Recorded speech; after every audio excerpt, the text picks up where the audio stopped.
And today's viewpoint comes to us from an editorial from the Global Times, and it is talking about the Diaoyu Islands and what China needs to do in order to secure them. Now, the editorial starts off by saying that a total of 6 Chinese surveillance ships carried out a patrol and law enforcement mission in waters around the islands last Friday. The move marks China's disdain for Tokyo's so-called control over the islands. The control of the uninhabited islands is only reflected by the presence of the Japanese Coast Guard in the waters. The political dynamics surrounding the Diaoyu Islands will surely be reshaped once China routinely dispatches ships to patrol the islands. The editorial goes on to say that China's maritime enforcement will then serve as a strong deterrent against Chinese right-wing activists who seek to land on the islands. The situation would further change if China seized Japanese nationals who illegally enter China's sovereign waters.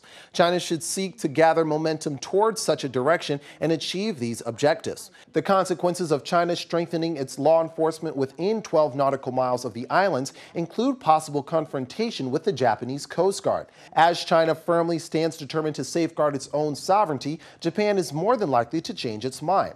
Now, the editorial goes on to say that China's strong expression of its anger and countermeasures are legitimate and reasonable. China should be confident about strategically overwhelming Japan. The People's Liberation Army's Navy and Air Force, as well as its 2nd Artillery Corps, are advised to increase their preparation and intensify their deterrence against Japan's self-defense forces.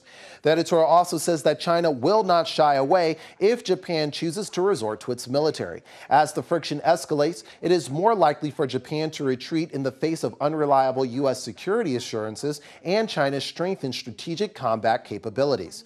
The standoff broke out at a time when neither side appeared ready. The result of the conflict will deeply influence the way the two countries engage each other in the future.